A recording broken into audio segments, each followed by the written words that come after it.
Brought to you by Lister Pros TV, streaming from Tempe, Arizona. And we're live in 5, 4, 3, 2, 1.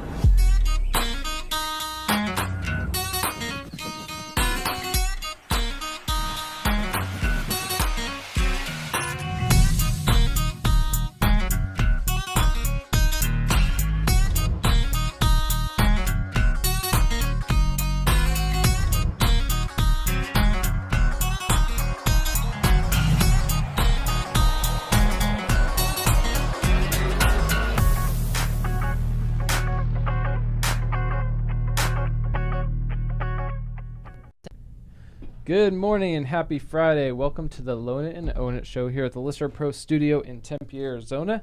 85283. Is it 85283 over here? Yeah?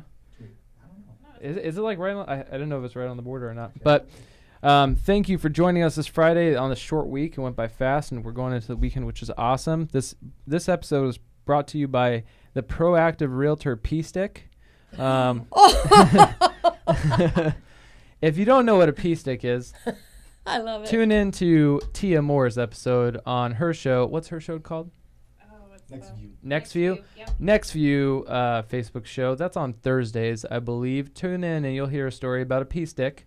The ProActive Realtor team are going to brand their own P-Sticks, and we're holding you to it now. All right. Okay. All right. We're going to make it happen. All right. I like it. And then we'll show a video. Fry's got some footage on instructional videos on how to use a P-Stick. So P-Stick, P-Stick, P-Stick. Look it up. Anyways, this show, we're going to give a shout out to our sponsors now. Empire West Title, Seth Banda. If anybody needs a title rep or needs some help with any marketing, reach out to Seth. Our next sponsor is Abe Bodden from Insurance Professionals of Arizona for any homeowners insurance quotes, car insurance quotes, life insurance, anything you need. Abe's the man to call. And then last but not least, can we cut over? Show her. She's here today. Platinum Home Warranty, Yvonne Hunter. Yay. Wait, hold on. We're going to show her. She's live. Right, here we go. No, it's coming. Live in studio, Yvonne Hunter from Platinum Home Warranty. If anybody needs a home warranty, make sure to call her. Trust me, her son Luke would love a tab. Hey, we're gonna put that on a cut, like just constant back and forth. But seriously, get a home warranty. How important is it to have a home warranty? I think it is. It's like an appliance insurance policy. It is. It's extremely important, especially for the first year, because the last thing you want to do is go in and then start cursing the old owner. Well, I mean, something broke the minute the first week you're in, the dishwasher goes out. And it's very likely. I mean, AC in Arizona, if you don't have a home warranty on your AC and that thing craps out, you're out. Right. $1,500 instead of the $500 that you could have spent on a home warranty. We had a dishwasher break, and guess what? It's all good. It's covered. Good. I had AC. Yeah. I had AC at one of our rental properties crap out, and Platinum was there at 9:00. They actually tried to go out in the storm. It was one where we were having a thunderstorm, and I was like, you don't need to send your guy out. He's gonna die because he'll get struck by lightning. So get a home warranty. If you don't believe me, you're thinking about it, and then you say, I don't need to spend $500. Watch out. You're probably gonna have karma bite you in the butt. Next, let's do a product spotlight. So product spotlight this week, we like to do a spotlight on some of our more creative loan programs every week. And this week, I wanted to bring up bank statement programs. So we run into so many borrowers on a weekly basis who are self-employed.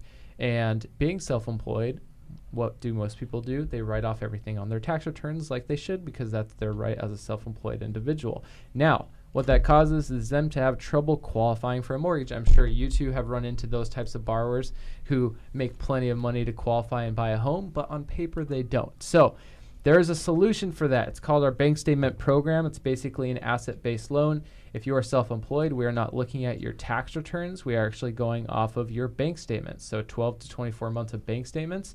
And that's how we are showing your monthly income as opposed to what you show on your tax returns. So we look at your bank statements, we show a monthly income, we show deposits going in.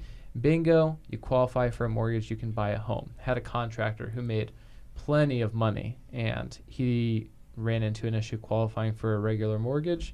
we got them to a house using that program. So if Same you're self-employed, issue with agents, I would Big- say as bingo. well. Yes. Yeah. anybody Yeah, same thing. 1099, anybody self-employed, Absolutely. if you're not W-2, that's the program for you. That's a good slogan. That right is a there. good slogan. If Thank you're not you. W-2, it's the program for you. I need to write that down. All right, so let's get to the show.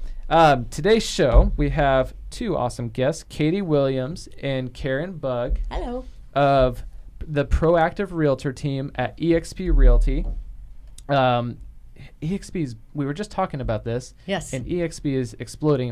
And I guess let's lead into the whole eXp thing. But why don't you two tell us how you got into the industry, how you met, kind of give us the backstory of where you came from.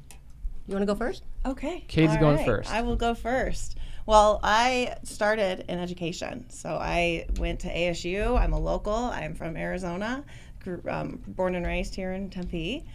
So this is my area. Okay. And Which so high school did you go to? I went to Tempe High. Oh, Yeah. lame. Oh, Marcos Buffaloes. Deniza. Oh, okay. All right. Well, Two can't talk, I alumni guess, from anymore. Marcos Deniza here. Oh, really? Yes. Tempe. Well, I had a good run, and then ASU was a good run Okay, as okay, well. okay. And then I went to University of Phoenix and got my master's in education too. So Okay. I was going on the education track, worked for a lot of different tutoring companies, and then worked for Shutterfly in HR. So Really? learned about confidentiality forms, and then I realized, well, I could do some real estate. And then I really wanted to do real estate because I didn't want anyone putting a cap on my glass ceiling. Basically, I wanted to work as hard as I could and be able to help my clients how I wanted to help What them. attracted you to real estate? You know, and a lot of people who come from maybe corporate America or anything like that, there's that one thing that keeps kind of them looking back at it. Were you the type of person who'd like be up at 11 o'clock just browsing homes, or like what was your thing? Well, I love looking at homes for sure. That's one of the things that I really like. But I love helping people overall. I think that's the main thing. And I went through a home buying experience where I didn't get a lot of help in the process. The expectations weren't set properly. I didn't know what was going on. And I know that this is one of the biggest the purchases people make in their life. So they need to have the right leader. And so I wanted to be that leader for them. Interesting. So you're working at Shutterfly at that time? I was working at Shutterfly. And obviously that's probably what, 9 to 5 or something like that, 8 to 4, anything like that. Did you have like a year, 2 years that you kind of went through that emotion of back and forth, or how long did it actually take you from when you were like, I want to do this, to I'm going to take the leap and do it type thing? Well, life kind of fell in place for me. Shutterfly downsized right at the beginning of last year, and it gave me about 9 months to figure out what am I going to do, what do I want to do here, and it allowed me to have the time to go to real estate school. And so I was able to take my 6 weeks class of real estate school and learn and still be paid a salary, which was awesome. Yeah. And that's where I met Karen, in real estate school. Ah. Yes. We met the first day. We met the first day. Did you sit together? After that, yes. Yes. Yeah, We clicked. Okay. we clicked immediately. Yeah. Okay. And then Because we had an awkward moment together. Yeah. what was the awkward moment? A pea stick? No. It didn't Although we involve did that. start talking in the restroom. That's where we Right. did start talking. Okay. No, we went into this small room and they introduced the person, and we thought she was the instructor. She and I both thought the same thing. We talked about it afterwards, that was our instructor, and that there was only 6 of us in the class. So we thought, this is going to be cool. Yeah, 6 people. This is cool. So after half an hour, they go, okay, now you're going to go into a class that's already in process. It's in progress. Why? And we why walked did you in- join a different class? It's not a different class. That was the orientation. Ah. And then we walked into a class that was in progress, and there were probably 75 to 100 people in there, and there were no seats. So we walk in, and we're in the front, the door's in the front, and we're both like, So then we find seats, and then at bathroom break, I said, that was awkward. She said, yeah, I know. And then we just and hit it off. Just cattle, just straight cattle. I mean, and that's what you hear stories of at real estate school nowadays. Is now it's probably even 100 to 150 people per class, because you sponsor classes, don't you, for real estate school? There's usually 150, some classes 200. It's scary. It is. But the stats are pretty low for Yeah. those that make it.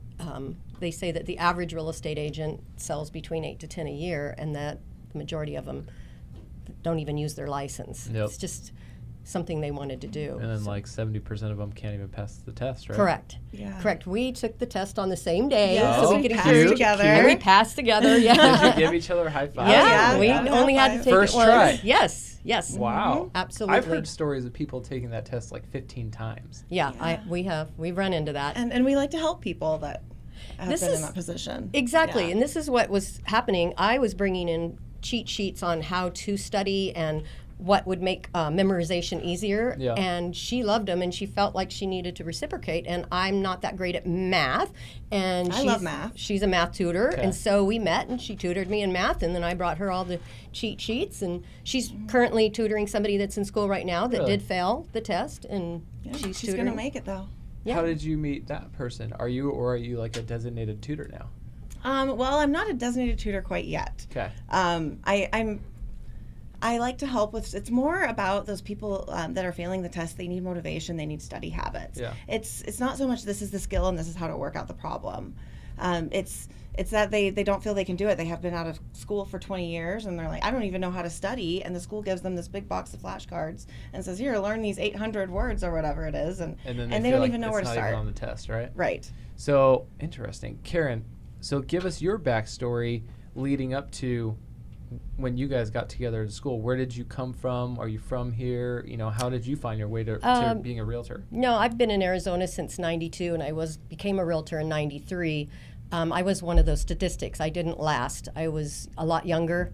I didn't have confidence, didn't have a sphere of influence, and I didn't have anybody to help me, nobody to come alongside of me. So I was basically alone in this huge real estate office, and nobody would help me, and they all acted like we were in competition, and it was pretty much dog eat dog, and it was very lonely, and I didn't care for it. So I bailed out of it, and then I went into the corporate world. Been in the corporate world for quite some time, even made it into a good old boys club at Interstate Batteries and became the first female manager of a wholesale distributorship. So I'm pretty proud of that and won quite a few awards in that. So I knew I had confidence. I knew I had built my confidence. I knew I was good. The other thing about me is I'm an entrepreneur at heart. Yeah. Like I don't know how many things I've gone to my husband and said, I want to start this. No. I want to start that. Honey, that person's going to take advantage of you. You can't start it with that person. Well, I want to do this. Well, I want to do that. And then I also have this huge, she knows this, love, just like she does, to help people. Mm-hmm. I want to link arms with people and be on a team and succeed together. I want to high five people when we have,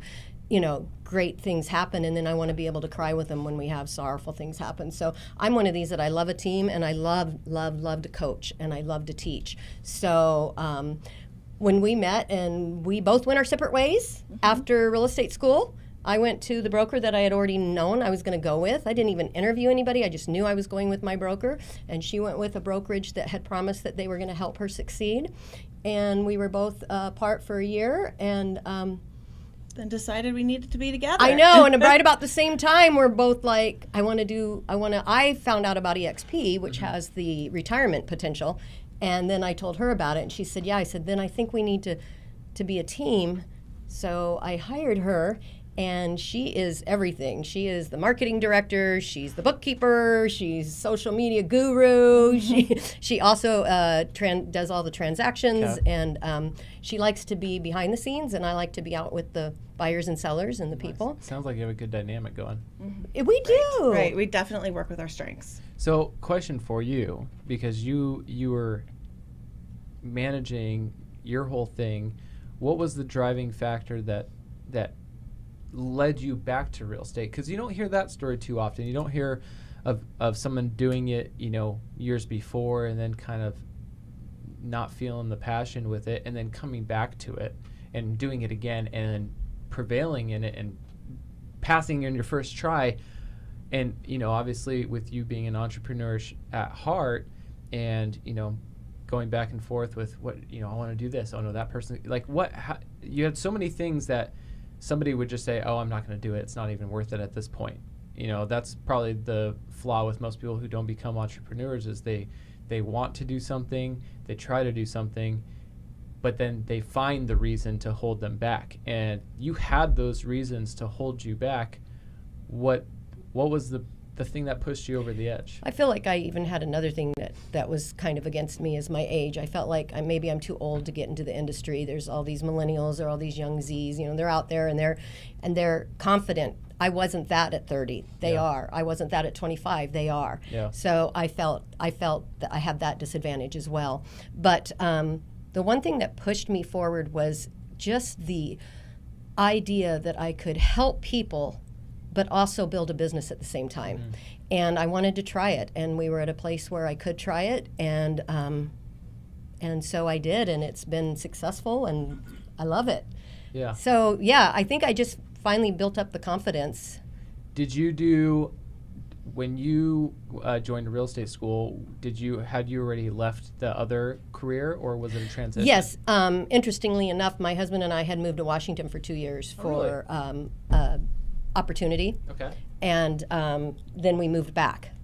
It didn't really pan out the way my husband thought it was going to. I kind of followed him. Yeah, gotcha. And so when we came back, that's when I was saying, okay, now what? Yeah. Now what do I want to do? And I thought, I love real estate, I love houses, I love helping people, and now that we're a team and we're building this business of other realtors that are coming onto our team, we feel like we're not only helping buyers and sellers, we're helping other real estate agents not have that lonely feeling that we both had early on in our career of real estate. It sounds like you have two experiences that are the perfect combo.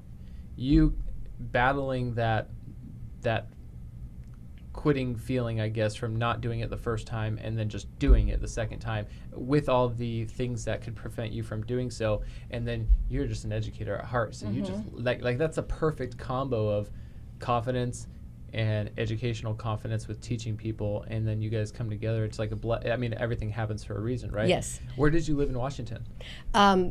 8 months in Spokane, or not Spokane, Seattle, Okay. and then 15 months in Spokane. Oh, cool. That's like complete opposites. Complete of the state opposites, right yeah. there. My wife is from Bellevue in Oh, Seattle. I know right where that is. Yeah, exactly. So, okay, so let's fast forward now.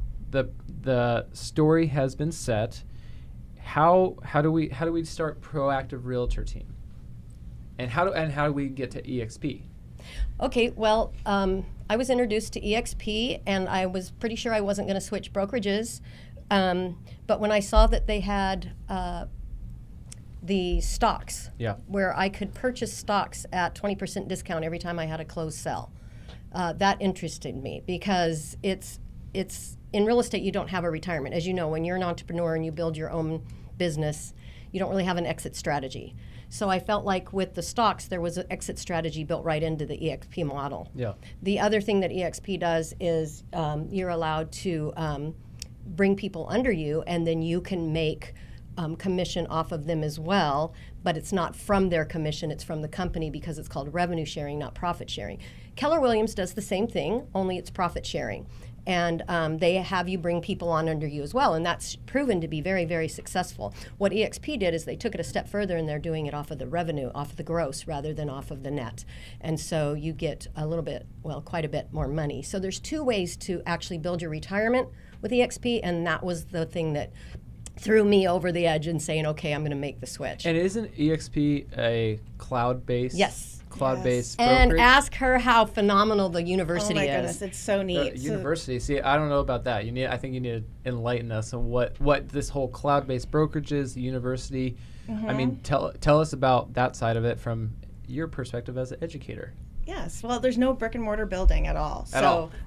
No No offices. No office. Okay. But That's why they can do revenue Of share. course, we need to have an office address, since it's our That broker. saves a lot of money right there. Yeah. And so we never have to go into an office. Everything is done on the cloud. We have a EXP World is what it's called. Okay. And we all create an avatar that looks exactly like us, Okay. which is super fun. You probably had fun with that. Oh, yeah. And the avatar dances. We can high five, all kinds of interesting things. But what's really cool about it is they have classes all morning long. And you can go into the auditorium or whatever room the class is in and learn about marketing strategies or how to be better negotiator, just different classes all through the day. And they are amazing, and you can ask questions. They have the top people on YouTube that do the blogging come in and teach us how to do that. So it's absolutely amazing. It's tool part of being EXP as that- well. You don't pay extra. because you don't have to go anywhere. You don't Do have people actually teach that class like on a webinar, or Yes. is it Well, they're live. Okay. And you can raise your All hand. over the country? They see you raise your Yes. hand, and you all over the country. And then we have our state meetings, which is every Tuesday at 9, and we go into the Arizona room. Okay. And we have our state This meetings. is all on a computer? Yes. Okay. But then also, And our jammies. if you have questions, a really cool thing is you can go, like whatever question it is, if it's technology, you can go to that area and you take a ticket and stand in line, and then a physical person, well, not a physical person, an avatar will come and help you, but it's a person and you can talk back and forth with whoever it is, and they'll help you with support. Which I love that. I go to tech support, I go into the EXP world, and I take a ticket, and I'm there, and I can still keep working, and then all of a sudden I hear, Karen, you're up, and then I go, and she goes, come sit at this table, so I take my little avatar and sit, and it's a live person, and we get tech support, we get admin support, we get any support we want in the world. When you say you take your avatar and do this, like Yes, works better if you use the I arrows. can't even imagine what's going on right now. But you'll have to show me one time. Yeah, I you think just walk it's around. intriguing, and I think that's when you know someone or a brokerage has something good, is it intrigues people, which it probably intrigued both of you when you were being presented it, right? It Right. did. So you love the educational aspect, and it's not. Is it? A lot of people like being taught in person or going to a classroom. With your perspective of education and meeting one-on-one people in your previous careers, like how do you compare it? Is it different? Is it harder for people to learn? Do you think people will have a tougher time adjusting to learning everything from a cloud-based Well, I system? think sometimes people like the in-person because they can ask questions to a live teacher. And in this way you can. There is a live teacher. There's a person right there. It's not like taking Gotcha. an online course where you're just reading and answering questions. Gotcha. So it is more interactive. It is alive. It is live. And then we also, because we have to have so many continuing education courses, we have to take live classes anyway Gotcha. just to keep our license active. So we get plenty of live teaching. Like we're always going to seminars together. So Okay. Sweet. So teaming up. When you guys got together, you hear a lot of teams, especially in real estate or lending, teams don't last that long. And we see it all the time. I think out of 10 teams that I've seen start from 2 years ago, maybe 1 or 2 of them are still around. Have you had any difficulties or road bumps or things that you've learned from that you would give advice to other teams or other individuals looking to start a team? It sounds like you guys have an awesome dynamic. I think what I would say is keep it fun. Of course, it's a serious business. I mean, only 22 states allow realtors to complete the contract. All the other states, you have to have lawyers. So I think, yes, you keep it serious because it is a big deal. It's people's biggest purchase, like Katie said earlier, that they'll probably make in their lifetime. But you keep it fun. I also think that if you keep it more on the collaborative level and more of a team and not a competitive, real estate can be very competitive. Oh, yeah. And I think the leader of the team needs to have a very, the mindset, the paradigm of we're gonna be collaborative and we're gonna make sure the team stays that way. And if a team member doesn't, you have to address that. And then you might say you might not be good for the team because you're getting jealous or you're trying to go around the system and get a listing and it was somebody else's or whatever. So I think it needs to stem from the leadership as far as what the attitude is and the whole vibe that goes down through the team And itself. also, one of the things I'm working on is efficient systems and processes. And that's really important to have in place when you bring people on. So it's not just a cluster. They're like, oh, this is how I do it. Here's the directions. And it's something they want to be a part of because it's already set up in an organized way. She has your degrees in curriculum writing, Yes, and so she's I writing. love yeah. organization. This is your thing. So right here. when you come onto real estate, you are literally, everything is wide open and nobody teaches you. You don't know how to operate the ARMLS. You have to take all of these video courses on how to learn it. You don't know how to go into zip forms. You don't know how to go into DigiSign. You don't know how to navigate this, navigate that. Where do I find how do I place an open signs? house? Where do I order? When do I Even order? that simple. How soon do I order signs? Where do I do What this? does my Where- sign say? yeah. So what we've done is we've broken it all down, which we haven't seen any other brokerage really do this, and say this is when you would do it, and this is how, and here's best practices. And we actually take the time to train. and have classes to train the new ones and tutor them and say, this is how you're going to navigate, so that they get that live. And then we also direct them to the world. Interesting. The world. Interesting. How do we come up with the ProActive Realtor team name? That's you. Me, because I hate it when I hire somebody and I'm more proactive, as you know, I'm the one that's like, come on, and you feel like you have to pull them and they're working on your behalf. Yeah. And I'm really big on wanting to pull the reins and be ahead of my clients. Like, if I already know what they're looking for, I want to be out there and be proactive in staving off issues. Like, we've had issues where they could have been a really big issue at close of escrow, but Yeah. I chose to address it up front. Yeah. Which can be hard, but I'm willing to do that because I want to live up to my name. The other reason I chose it, truth be told, is you have to live up to your name. Yeah. You have to. And so I get accountable every time I say that. Every time I see it, I'm accountable that I better stay proactive because I'm saying I am. And I have a standard I want to live by, right? And so we know that we need to live up to our name. So it holds us accountable. So it's kind of two reasons. See, I made it easy. I live up to my team name because it's the Augustyniak team, so I already lived up to it Yeah. because I'm by blood an Augustyniak. There you go. Makes it easy. But no, I love that. You could even turn that into a little clip of that 10 seconds because I think that was a very powerful message. Just that one sentence of we need to live up to our team name. And I think in business and in real estate, I mean, it goes to the psychological game that people play and their emotions and how that goes down to the client. You know, you as a realtor are the driving force in this whole thing. You're steering the ship. Yes. And you can tell me what you think about this, but if you don't steer the ship in the right direction the whole time, no matter what road bumps you have to work through, or what positives or negatives or anything like that, but it's your job as the captain to be proactive and steer it, because if not, and we've run into it, and I'm sure you have on other side of the transaction, where that person is driven by negativity or by just the money, Yes. or not the service factor, and they're not the proactive person. And when you're not the proactive person, you are the opposite. You're Yes. the person who's reactive and letting things happen the wrong way. Yes. As opposed to trying to catch that way beforehand. Because let's be honest, I mean, in this real estate world, we're so guideline oriented that no transaction's perfect. And condos are so much fun for us, right? we have to go through, condo questionnaires and meeting criteria, but you have to also FHA condos, hitting time frames, condo certs. People will spend money on condo certifications just to see if the condo is lendable, and you find out one thing makes the whole thing unlendable. Right. And as opposed to, we got to prep our clients and be proactive and warn them of these things. And that's just one example of being proactive or reactive. And you're proactive, then your client is going to understand what could happen and not freak out about it, and understand it, move on from it, Yeah. and move on to the next one. Using your shift reference, which I liked. Yeah. I think it's important to also show them the map. So you're steering the ship, but you need to show them the potential outcomes that could happen and set those expectations correctly. Like, in this situation, this could happen. So this is what are we going to do if this happens? Yeah. So there isn't any surprises. So that's just another way of being proactive. We were talking about that, and just to take that a step further,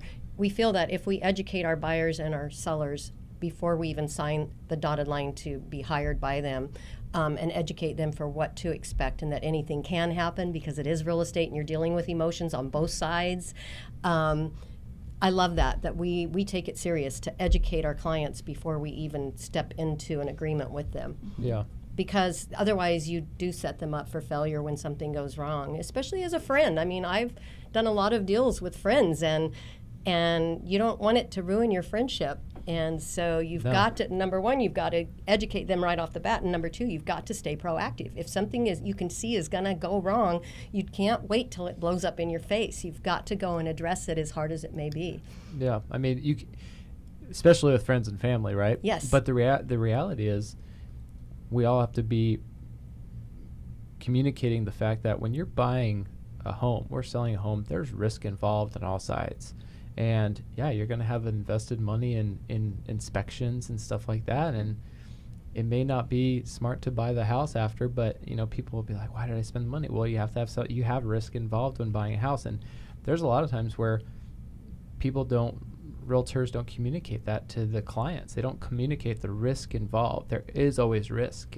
Can't just do it for free and get all your money back if it doesn't work out. Right. Because you're trying to get financed. Right. If you didn't need financing, then go buy the house cash, and there's less risk, right? Right. And I once had somebody I worked with 5 years ago. I remember walking back by his office, and I heard him on the phone saying something like, I think he was dealing with a nasty person, and he goes, well, I hear him say on the phone, well, go buy the house cash then. And he's on speakerphone. Uh-oh. And the person goes, well, I don't have the cash. And he goes, exactly. So I'm trying to help you. Please. And he asked the person, please stop, her basically chastising me and getting mad at me. I'm trying to help you. But if you don't want me to help you, go buy the house cash. And the same concept is when we step back, we're trying to provide a service, but that everybody has to understand the risk involved with the whole transaction. There's money involved on all parts, and nobody wants to have anything go wrong. But if you're proactive, it's not gonna be the worst thing in the There's world. still going to be issues. We Yeah. know that. Being proactive doesn't mean we're going to have a stress-free and nothing ever is going to go wrong in the transaction.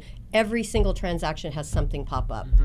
Every single transaction, and so you just have to be proactive in dealing with it. So. Yeah, exactly.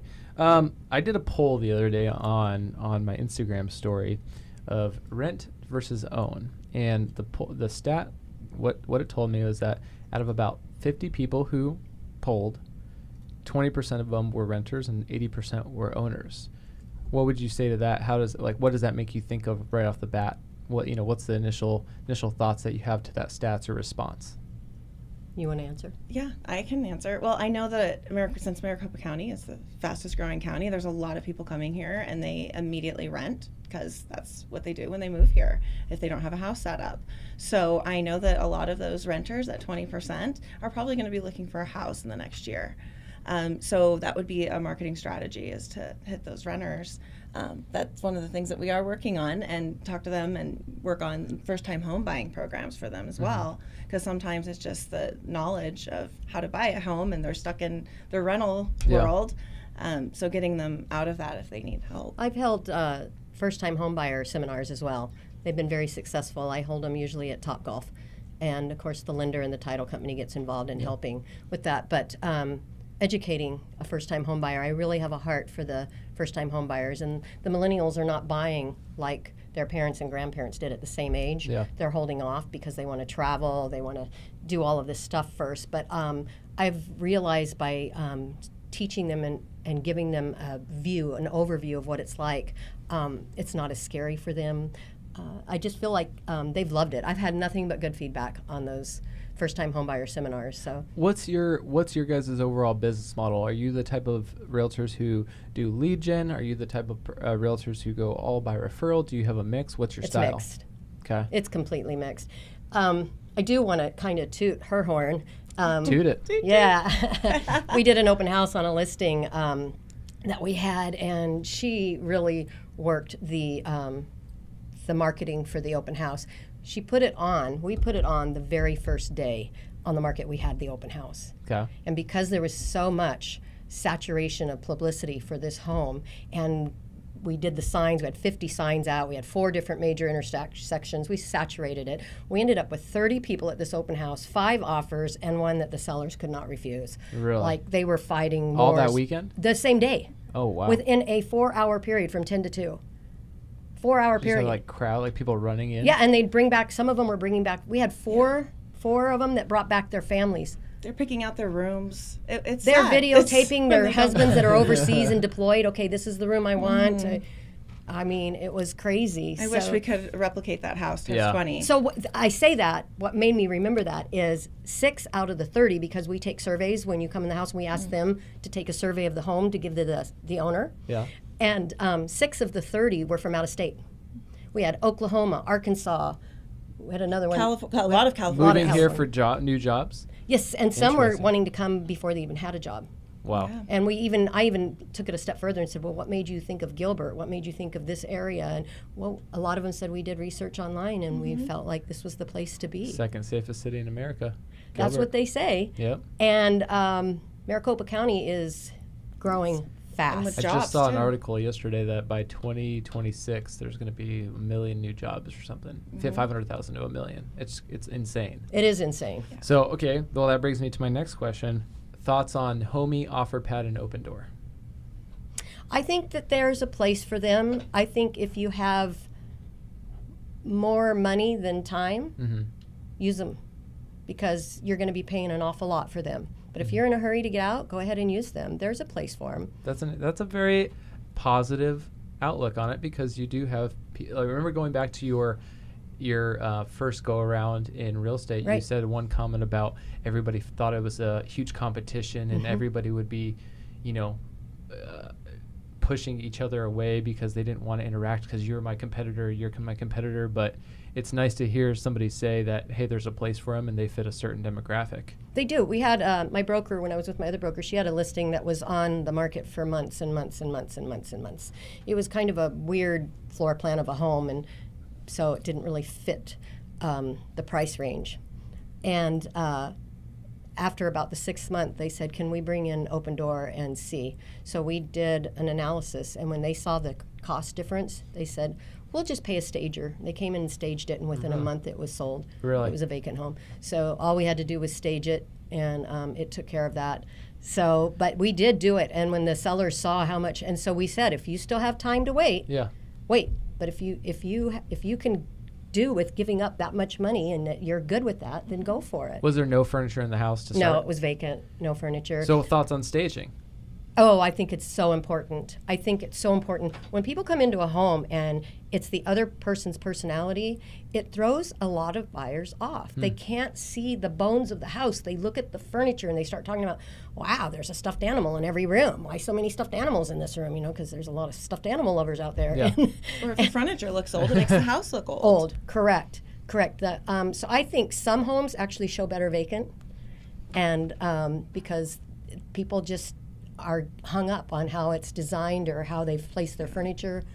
It's not always just the paint. It's not always just the condition of the home. It's how the seller is living in that home. Yeah. So sometimes I think it's good people to be will pay vacant. attention to the furniture more so. I try to tell them when we're in there. I try Yeah. to say, now just look at the bones, But it's still hard for some people to get past that. Yeah. Interesting. Yeah, especially I know if you go into my mother's house, you probably will look at the furniture and it's a new house, but you're like, oh, I might not want to buy it just because of that furniture, or half the furniture in it at least. Yeah. It Yeah. can throw people off. Exactly. Sorry, Mom, if you're listening, right? She's not listening. It's Oh. okay. All right, last question. Are you morning people or night people? Ooh, I'm kind of both. I was going to say the same thing. I know. You We're neither? both up at like 5:30 or 6. But what time you go to bed? Well, it depends how much work I have. Okay. Okay. Because I'd like to go to bed at 9 o'clock every night, but sometimes I'll work till 11. You got to be doing your social media Oh, yeah. and your I'm all curriculum planning. over it. Yeah. No, I'm usually in bed by 10. Really? Yeah. Okay. So you're decent. I hear there's a lot of people who are early morning risers and they go to bed at like 8 p.m. and they wake up at 4 and get the day started. But you guys are right in between. Yeah, not quite that much. My dog wakes me up. My puppy. Oh, there she, you go. She gets me up really early. So. Well, what is something that you'd like to close with? Do you have anything that you'd like to say about the market going, what's going on in the market, or any projects that you guys are working on currently, or anything like that? Anything that you want? Any listings coming up? Give you the last 30 seconds. Well, I'd like to make sure that people follow us on social media. We have a monthly market update that we do. We have local business spotlights that we do also every Okay. month. And so blog. We have blogs every week. So we have a lot of things going on. So ProActiveRealtorAZ.com. Okay. They should go to our website and check us out. Okay. Yeah. Awesome. Anything, Karen? No, I think this has been fun. I love it. Perfect. Well, thank you. Andy. Thank you for coming on. Let's give a quick shout out to our sponsors again before we end the show. Empire West Title. Call Seth Banda. There's a phone number. If you need any help, Abe Bodden from Insurance Professionals of Arizona. And then last but not least, Platinum Home Warranty, Yvonne Hunter. Let's show her again on the camera really quick. Live shot. Oh, here it comes. Not yet. When? Good. Am I waiting? There Okay. she is. Woo! Are you dab again? All right, Luke is going to like die today. My name is Andrew Augustyniak. I'm the branch manager and senior loan officer at the Millennial branch at Prime Lending. If anybody needs any help or has any questions on our product spotlight, which was that bank statement loan, let me know. You guys have a great weekend. Farai, thank you for producing the show. If anybody needs any videography work, call Farai here at Lister Pros. He does it all. Any short stories, short videos, anything like that for your business. There's Yvonne again. Can you see me? Oh, it's delayed on the phone. That's why. Oh. I saw the dab now. You guys have a great weekend. This is the Loan to Own It show. We'll catch you next Friday. I can show it one more time. One more time. Dab One to show. again? Damn it. There we go.